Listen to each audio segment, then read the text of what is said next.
क्यों कुछ लोग बिना बात के डर जाते हैं, कुछ लोग एक ही गलती को बार बार दोहराते हैं और कुछ लोग तो खुद को ही समझ नहीं पाते। इन सब बातों का जवाब है साइकोलॉजी के वो 5 पावरफुल स्कूल्स जो हमें इंसानी दिमाग की पूरी कहानी समझाते हैं। तो सबसे पहले आता है फ्रॉइड का साइको एनालिटिक स्कूल। फ्रॉइड साहब कहते हैं कि हम जो भी आज कर रहे हैं या हम जो कुछ भी हैं, उसकी जो जड़ें हैं, जो रूट कॉज है, वो हमारे बचपन में छिपी है। और वो सब चीजें जो आप सोचते हो लेकिन बोल नहीं सकते, कहीं ना कहीं हमारे सबकॉन्शियस माइंड में दब जाती हैं। फॉर एग्जाम्पल, कभी किसी से बिना वजह चिढ़ होती है या फिर कोई सपना बार बार आता है। इन सब का कारण हो सकता है बचपन का कोई डर, कोई गिल्ट या फिर कोई दबा हुआ इमोशन जो कि बार बार बाहर आने की कोशिश कर रहा है। फ्रॉइड ने माइंड को 3 हिस्सों में बांटा। पहला है आईडी, उसके बाद आता है ईगो और उसके बाद आता है सुपर ईगो।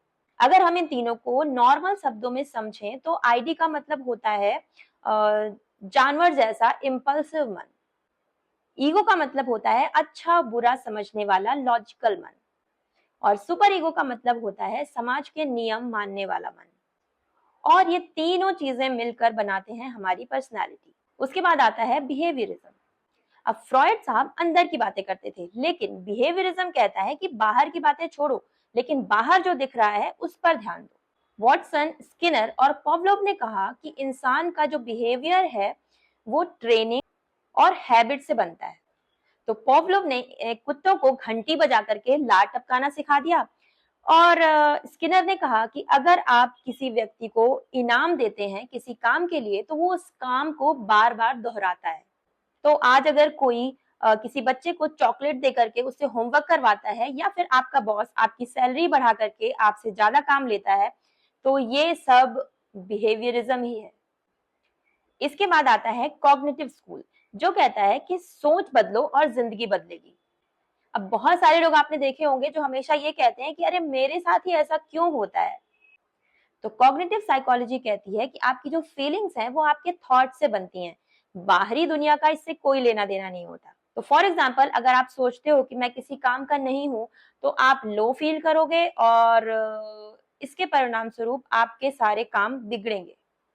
और वहीं अगर आप सोचते हो कि कोई बात नहीं, मैं इंसान हूं और इंसानों से गलती हो जाती है, आगे मैं इसे सुधारने की कोशिश करूंगा या फिर और अच्छा परफॉर्म करूंगा, तो आप कॉन्फिडेंट फील करोगे और ऑब्वियसली आपके काम भी बनेंगे।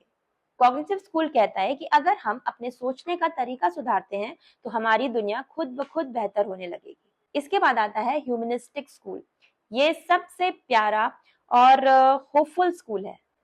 मैस्लो और कार्ल रॉजर ने कहा कि हर इंसान के अंदर ग्रो करने की क्षमता होती है, बस जरूरत है तो उसे समझने की, सुनने की और सपोर्ट करने की। मैस्लो ने एक पिरामिड बनाया जिसमें सबसे नीचे उन्होंने रखा बेसिक नीड्स को, जैसे कि खाना या फिर नींद। उसके बाद आता है सेफ्टी, यानी कि घर, नौकरी। उसके बाद आता है प्यार और बिलोंगिंग। और सबसे ऊपर आता है सेल्फ एक्चुअलाइजेशन, यानी कि जब हमारी ये सारी बेसिक नीड्स जो हैं वो पूरी होती चली जाती हैं, तब उसके बाद धीरे धीरे हम एक एक कदम ऊपर बढ़ते जाते हैं।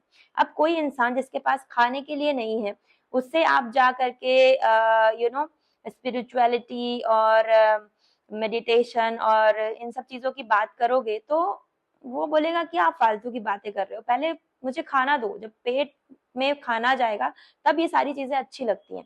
तो इसी तरह से पहले इंसान की जो बेसिक नीड्स है वो पूरी होती हैं, उसके बाद फिर वो जब किसी के पास खाने के लिए होता है, वो अच्छी नींद सो पाता है, उसके बाद वो घर के बारे में सोचता है, पैसे कमाने के बारे में सोचता है।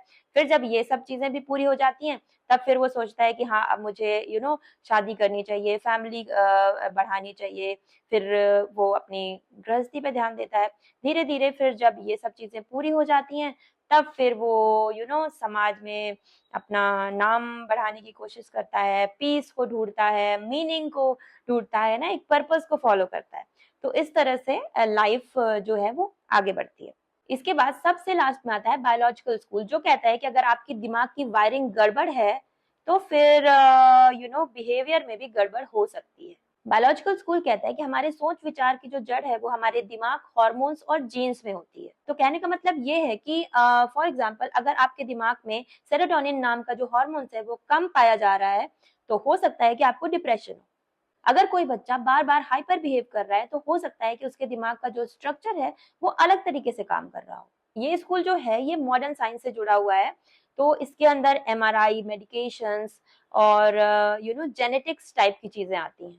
तो चलिए एक बार फिर से इन 5 पावरफुल साइकोलॉजिकल स्कूल्स का एक हल्का सा झलक ले लेते हैं। अब आप सोचिए कि आपकी लाइफ में इन सब में से कौन सा साइकोलॉजिकल स्कूल जो है वो बहुत ज्यादा दिखता है, या फिर आप खुद को समझने के लिए इनमें से साइकोलॉजी का कौन सा तरीका अपनाना चाहोगे।